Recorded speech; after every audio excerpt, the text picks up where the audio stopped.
A Traveller's Guide to the Forgotten Realms, Episode 13, Kheldell, the Prophetess, and Isolation. A letter from Falrien to Lord James IV Tchandrae of Silvery Moon. My dear Lord Tchandrae, I write to you in a state of some amusement. After however long this adventure has been underway, I've had my illusions about the world challenged many times. This may be the first time a place has done the challenging, quietly and without announcement, but entirely at my own expense. Let me go back to the start, shall we? We arrived in Kheldell about a day ago. Corvin's warnings about the place had been well-founded and comprehensively ignored on my part. Kheldell is a place. It is marked on maps, certainly. A dot on parchment does strange things to the mind. It implies a certain scale, a quality. To me, it had implied roofs, roads, good beds, and a variety of company. It had implied, in short, a destination, rather than a direction. This is one of the ways in which maps lie, apparently. Kheldell is less a village than an agreement between 70 souls, a sawmill, and the edge of the Westwood. A few miles south of Kryptgarden, in the low foothills of the Sword Mountains, it sits where the forests permit it. No walls, no proper end to the place, just a gradual stuttering out of sheds and stacked timber and the smell of cut wood and smoke. No great adventures begin here, my lord. No bard carves its name into an opening verse. If armed strangers arrived in Kheldell looking for peril or distraction, I suspect the locals would point them toward the sawmill and advise them to keep their fingers from the teeth. We reached it filthy, aching, and more grateful than I can easily express. The road south had not been kind, you may have noticed from my previous letters.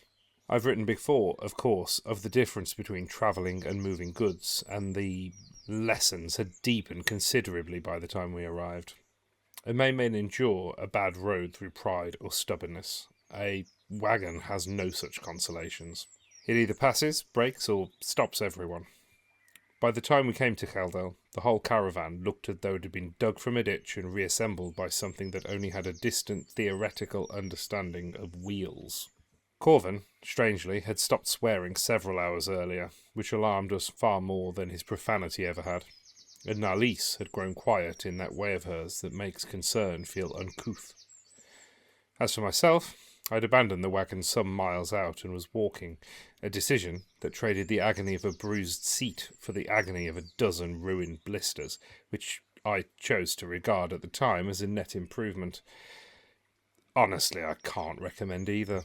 Then, finally, Kheldell. At least we're ahead of schedule, Corvin announced, as soon as the first roofs came into view. My lord, I could have punched him in the face, had he probably not dispatched me forthwith. We were received, not with ceremony, but with efficiency, the practised welcome of people for whom a caravan is not an interruption, but an event. A boy was sent running, a woman in a leather apron shouted for stable space, someone took the mules, someone else asked what we carried. Someone else asked for news from the north, and a girl of perhaps 12 stared at Nalise so intensely that Nalise stared back until the child fled laughing. That, as it turned out, was Tchandrae Euinwood. I did not know that yet, of course. At the time, she was merely another pair of eyes in a place seemingly made entirely of eyes. It was over in a matter of 3 minutes. We had been absorbed. There is a building here, in Kheldell, that people call a tavern, named the Stag at Rest, though calling it an inn would raise expectations the place had no intention of keeping. By dusk, it smells of roasting venison, onions, smoke, black bread, wet wool, and a local spirit that they call stagfire. It's poured generously from an unmarked jug, smells faintly of fruit and poor judgment, and frankly strikes the back of the throat with the force of moral correction. We were fed venison, stew thick enough to hold a spoon upright, black bread, onions, cheese of considerable legal standing, and beer that tasted of smoke, wet wood, and gratitude. I've had finer meals, my lord, for sure, but I've seldom loved one more than that. It was after this meal, when I had been well fed enough to become demanding again, that my disappointment began to sharpen. It turned out there was no bathhouse, no fest hall, no private room with clean sheets and a lock worth trusting. There was not, even, Suni preserve me, a library, not a shelf of travel-worn histories, not even a discarded box of dreadful local verse. I'd mistaken the word settlement for the word relief. Corvin had warned me, of course. I had duly not listened, not in reason, perhaps, but in spirit. A road-worn man will furnish any distant roof with whatever his body most desires.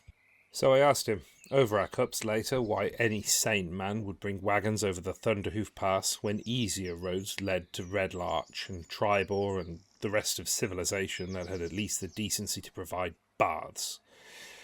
He explained, with the patience of a man forced to describe commerce to a piece of furniture. The pass, he said, brought him to the beekeepers. Honey, wax, propolis, small, almost unique goods which a specialist could, with proper planning, turn into considerable profit. And once he had paid in mud and misery to reach the beekeepers, Kheldell was only a hard road further, and Kheldell, it turns out, has blueleaf. Blueleaf timber, blue wood, when it could be properly made, a little fandar, bowstaves, wand blanks and staff lengths. Wood prized by bowyers, wand makers, shield wrights, and wealthy specialists of all stripe who had written letters about it months before it was even cut. Anyone can reach Tribor, he said. That's the problem. What I had taken for a wandering trader was a myth. He was stitching isolated places into civilization, one unpleasant mile at a time, and I had been too busy cataloguing my own discomfort to notice. Now, shut up and let me sleep, Corvin said, which I concede was fair. I lay down that night on the shuttered back porch of the Stag at Rest, wrapped in my cloak, listening to the settlement settle around me. Strangers snoring, horses shifting in the yard, the fire burning lower and quieter, and somewhere in the middle distance, an owl, conducting its own patient business in the dark.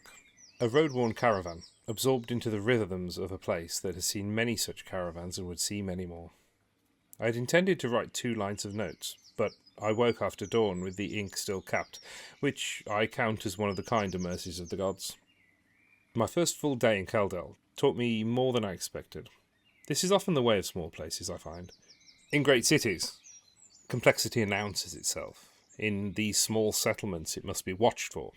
Kheldell is entirely built around timber, not romance, not any strategic grandeur, nor ancient destiny. Trees are cut in the Westwood, brought to the mill, sawn, stacked, seasoned, hauled and sold. The entire settlement exists because there is just enough work to sustain it and not enough to allow it to become anything else. Some settlements are small because history has wounded them. Phandalin, for example, has the bones of a larger past beneath it. Old manors, buried roads, names half remembered like the Tresendars in cellars and ruins. Kheldell is different, but in a serious but subtle way. It doesn't feel like a place awaiting restoration. It feels like a place that has already reached the size that the world will permit. 70 people, because 70 people can live here. There is enough work for 70, perhaps 80 in a good season, but certainly not hundreds, not unless the land itself changes its mind. That's one thing I've learned. It turns out that a village is not a city in infancy. Sometimes it is just fully grown as it is. I've been thinking since that first morning about what it means to live in a place governed so completely by its own limits. Every aspect of Kheldell reflects this. What it builds, trades, what it wastes, and what it cannot afford to waste. And this, I confess, extends to matters more personal than timber. Kheldell is, by the standards of the realms I've travelled, a conservative place. Not cruel, not ashamed, but small, and therefore careful. In a city, one may be foolish anonymously. Here, every door is known. Every absence from one hearth is noticed at another. Desire is not condemned so much as woven tightly into household, memory and consequence, into the knowledge that the man whose feelings you've complicated must still work beside you when the next tree falls badly. I understand this and respect it, and I say this as a man who has been some considerable time without the particular consolations that Suni in her wisdom provides, and who arrived in Kheldell with, shall we say, a certain optimism that the road had not been entirely extinguished. The road was extinguished.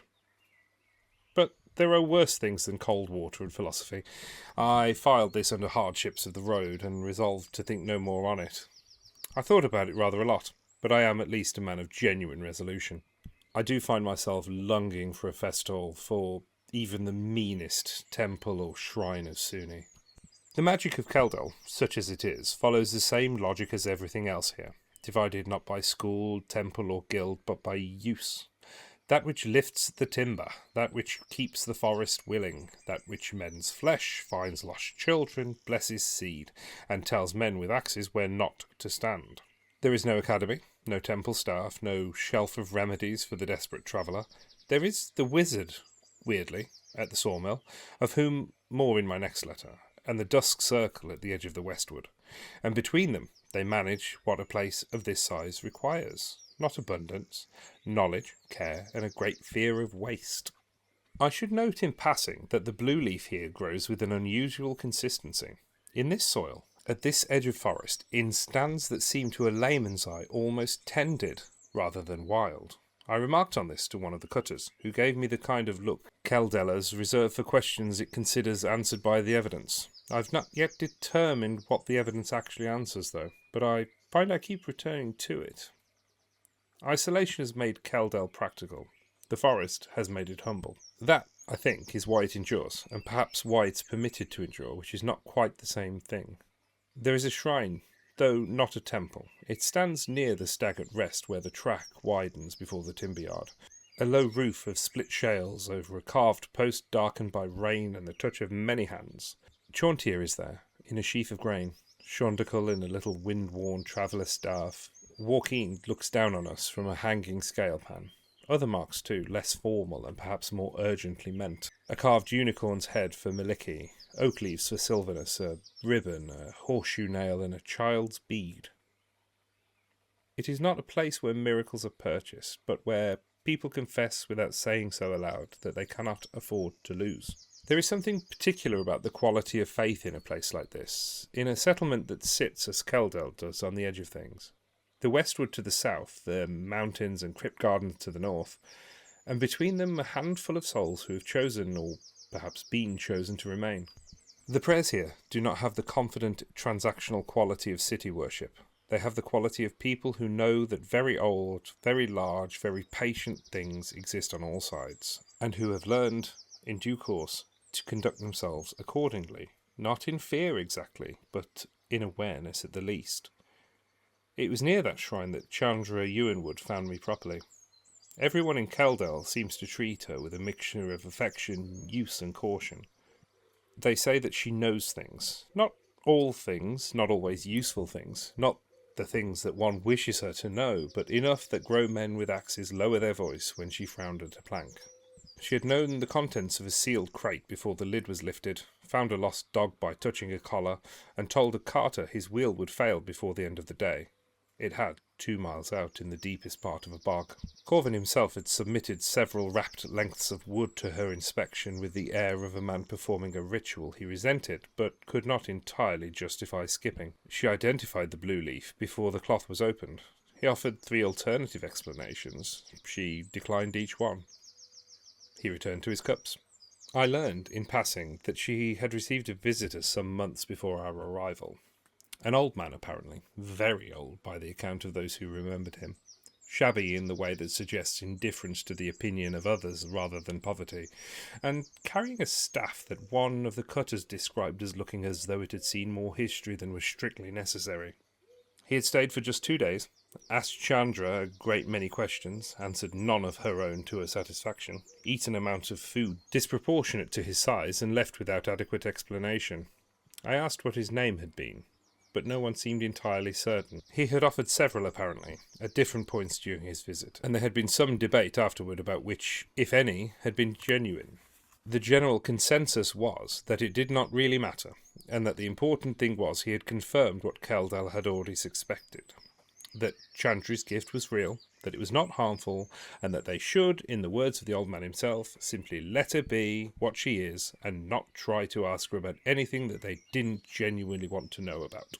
I found this response entirely characteristic of a village that has made its peace with mystery in a way I have not yet managed. And frankly, somewhat beneath the dignity of the question. But then, I've been told before that I ask things in the manner of someone who expects an answer. Later, as I passed the shrine, Tchandrae stepped into my path. She took hold of 2 of my fingers, touched the cuff of my sleeve, and then laid her other hand against the hilt of the sword at my side. Not as one tests a blade, but as one tests whether something is locked. "You're loud," she said. "Not my voice," she kindly clarified when I looked around at the sleeping settlement. And then she said the same of the sword. When I asked which of us she was addressing, she said yes. And I confess civilization has not yet adequately prepared me for that kind of answer. She told me that there were old promises on the road. She said that the morning had grown quiet. She asked a question about my father that I did not know how to answer, and then whispered something to the sword hilt. Or to the oath, she said when I asked. Old things, she explained, forget how frightening they are when they wake up. And then she told me 2 things I've not been able to put out of my mind since. "The red-haired lady loves you," she said. I went still at that. "Suni," said I. "That's what you call her," said she. And then before I could say something useful or wipe the stupid expression from my face, "There is another that loves you too. They all know your name, though you haven't learned to hear any of them speak yet." I looked toward the shrine, though I do not know why. There was no silver there, no sign of Suni, only some smoke-dark wood, tied ribbons, a hanging coin pan, and the little carved unicorn of Maliki. I asked whether the old man, the visitor, the one with the staff, had told her anything about this, whether he had said anything about me, or the road I was walking, or what was waiting at the end of it, wherever that may be. Tchandrae considered this with the particular patience of someone who has answered many foolish questions. He said, she told me, that the interesting ones always ask that last. Then she turned and skipped away, which I'm increasingly learning is how the most unsettling people prefer to end conversations. I stood by the shrine for some time after that, feeling rather as though a stranger had opened a door inside my chest, looked around and refused to tell me what room she had found. I'd intended to write more of Kheldell in this letter, of the blue leaf and the hands that know how to cut it, of the questions the place puts to a man who has spent his life in temples and libraries. I will write that letter, I promise you, my lord, but not today. Like many half-elves, I don't know one of my parents. I was conceived and born in a temple of Suni to a human mother. She was a servant of Suni. She died some time ago, you see. She didn't know him either. I find I've been sitting here long enough now that the light has moved and the ink on the page dried some minutes ago. I've been staring at the shrine without knowing I was doing it. The red-haired lady loves me. I've prayed to Suni since I was old enough to fold my hands. I've kept her feast days, spoken her praises in the proper form, tried imperfectly, often but tried, to live in the manner she commends, and I've asked her in the quiet temples and the louder quiet of the road whether she's listening. I'd accepted mostly, even long before this journey began, that she had no messages, no words, no deeper love for me, or that I was not to know her purpose. But there is a girl here of perhaps 12 years, my Lord Tchandrae, who touched my sleeve and told me that she does. She told me Suni loves me. Not the formal love of a goddess extending general favour to the faithful, but loves. The word a child uses because it is the right word, and she does not yet know how to reach for a more careful one. And yet she told me that there is another, others, perhaps. A company of divine attention I've done nothing to earn and cannot account for. I've been trying to think of silver-haired, silver-respected, silver in symbol or in name, and finding too many answers and none that settle my soul. Perhaps the name is not mine to know yet. Perhaps it is simply waiting for me to become someone who could hear it properly. Yet. That word is doing a great deal of work in a morning that has already asked more of me than I expected from a sawmill village on the edge of a forest. Nalis has not yet come back to the wagons. I find I'm not terribly surprised. Kheldell, it turns out, is not only a place that keeps people warm. It holds and keeps hold of those who arrive with questions that they didn't know they were carrying. I will write about the wizard in the next letter. I promise that to you too. For now, I think I'm going to linger here a little longer in the not quite sun of a Kheldell morning and be quiet. She knows my name and loves me. Until my next letter I remain, a little more slowly than normal. Your devoted correspondent, Falrien Suneson.